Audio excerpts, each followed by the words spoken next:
Olá pessoal, tudo bem? Para mim, professor Calazan, sempre um grande prazer tê-los a bordo.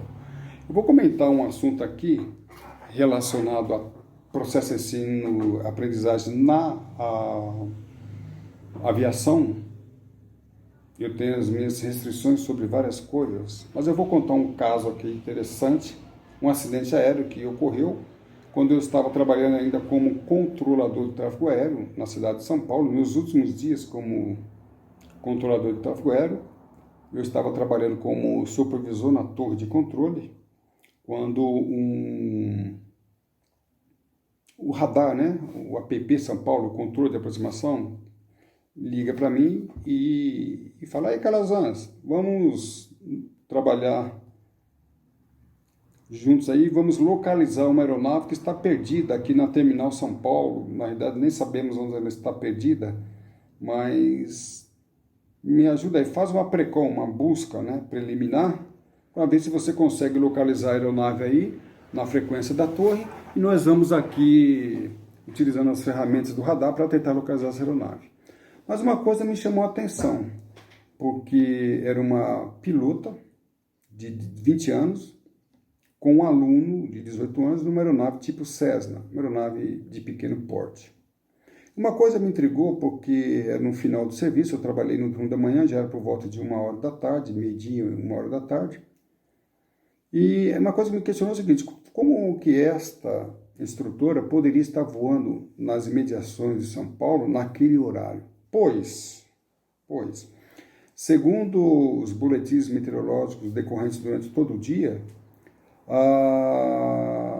as condições climáticas iriam degradar ao longo do dia, sendo que a chegada da frente fria nas imediações da terminal São Paulo seria por volta das 13 horas, ou seja, exatamente no horário que ela estava voando com o aluno naquela imediações, chegaria ali a frente fria, havendo restrição de visibilidade, muita nebulosidade, muitas nuvens, e assim por diante. A pergunta que eu faço é o seguinte: como é que ela, instrutora, estava voando ali naquele horário, naquele local?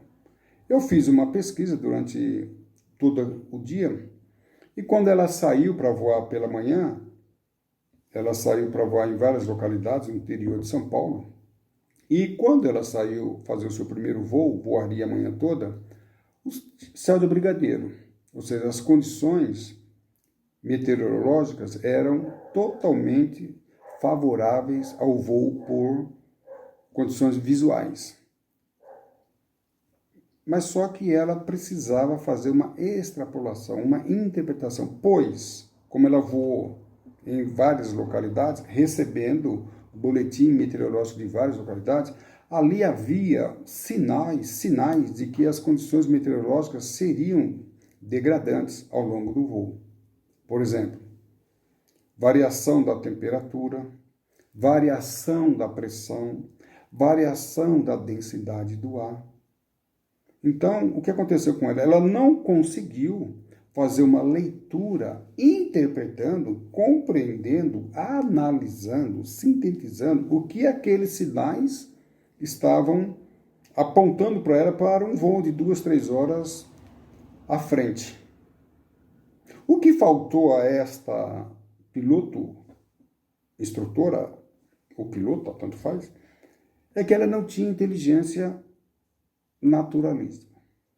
Inteligência naturalística é um tipo de inteligência que o piloto, controlador e demais profissionais da atividade aérea precisa adquirir e desenvolver.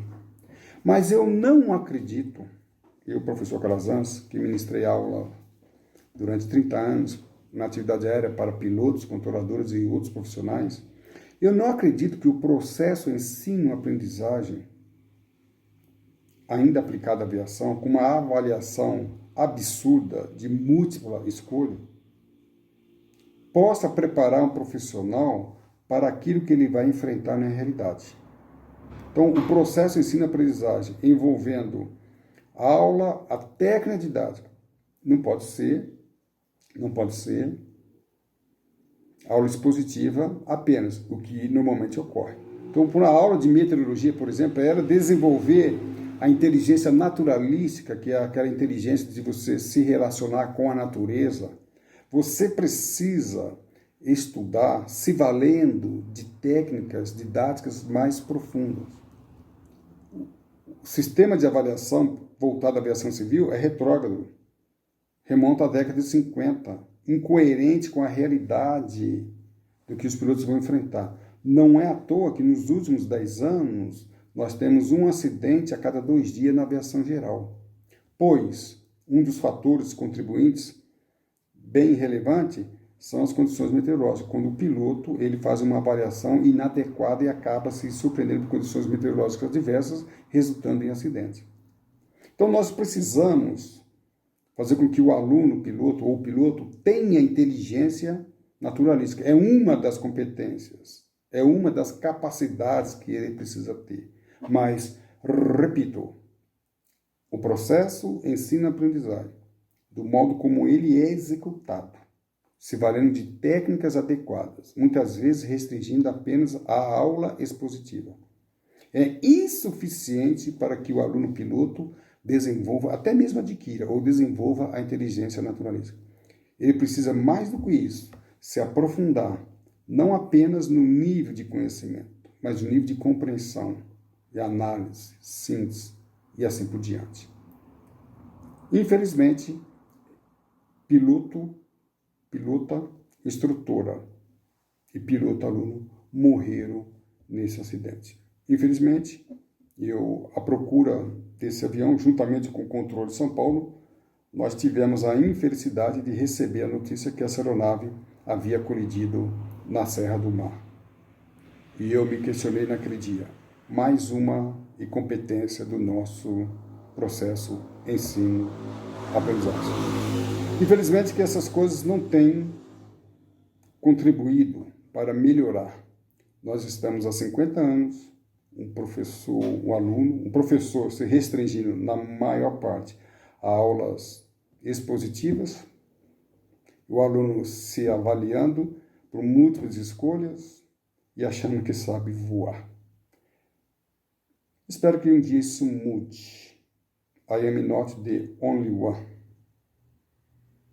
Para mim, professor Calazans, foi um grande prazer estar a bordo aqui com vocês nesse bate-papo. Para mais questões, debates, críticas, entre em contato com o Instituto Professor Calazans e lá nós vamos debater técnicas de ensino voltadas à aviação. Uma coisa que precisa ser revista urgentemente pelas autoridades aeronáuticas. Um grande abraço e tudo de bom.